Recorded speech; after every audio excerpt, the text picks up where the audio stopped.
Hello bachcho, let's see the question first. If A, C and angle A equals to 45 degree, solve the triangle. So basically यहाँ पर हमें side A, side C और angle A का मान दे रखा है, तो हमें पूरे के पूरे ट्रायंगल को सॉल्व करना है।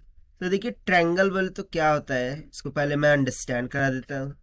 सो लेट्स सपोज कि इस तरीके से ट्रायंगल होता है A, B एंड C।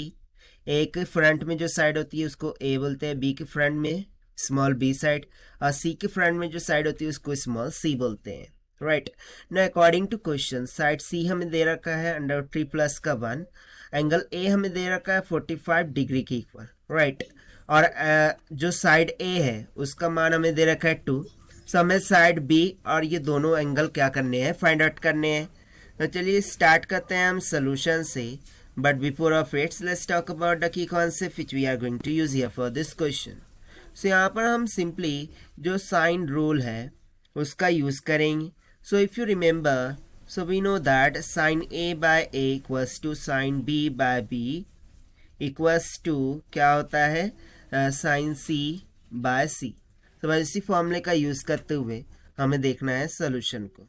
तो स्टार्ट करते हैं यहाँ से। सबसे पहले मैं कंपेयर करा देता हूँ sine C by C is equals to sine A by A को, क्योंकि देखिए इसके कंपैरिजन से मुझे एक टर्म यहाँ तो मिल जाएंगी, कौन सी, साइन ऑफ सी, ठीक है ना।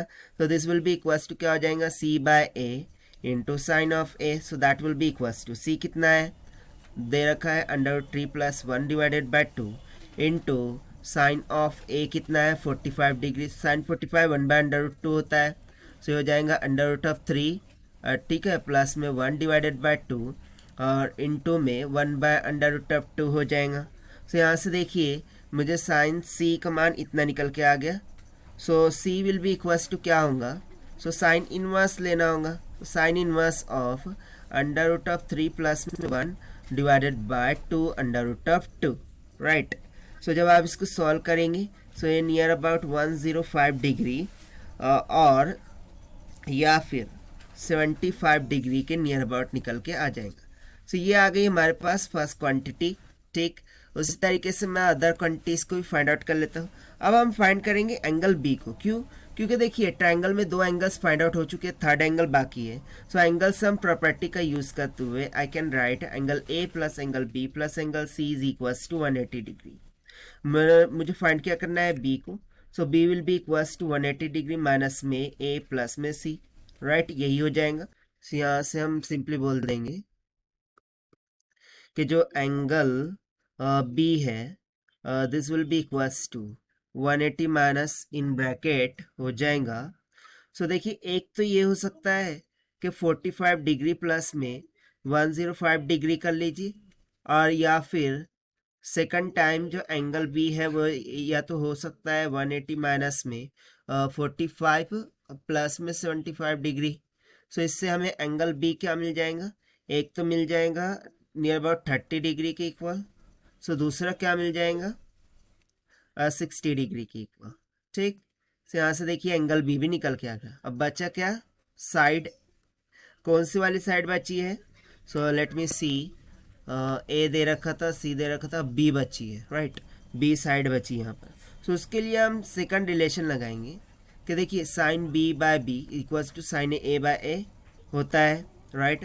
सो यहाँ से हम सिंपली बोल देंगे कि उसका reciprocal that is sine B divided by sine B, this will be equals to हो जाएगा A by sine of A, right. So यहाँ से बी कितना आया था, बी हमें कैलकुलेट करना है, right. So this will be equals to A कितना गिवन था 2 के इक्वल, सो इसको हम यहाँ पर लिख देंगे 2 multiply by sine of B. ना अगेन यहाँ पर 2 वैल्यूज लेकर के सॉल्व करना होगा, क्योंकि बी हमारे पास 2 वैल्यूज आई है।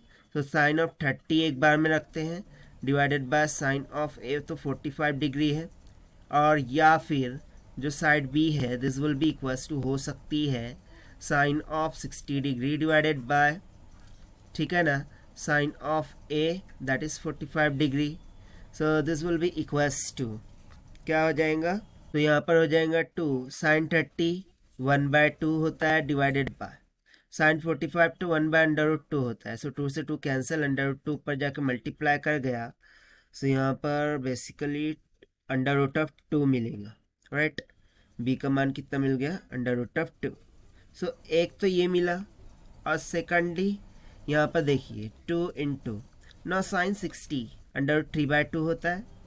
राइट, और इसके डिविडेंड में क्या है? √2. 2 से 2 कैंसिल, सो 2 3 ज़ा 6 हो जाएगा.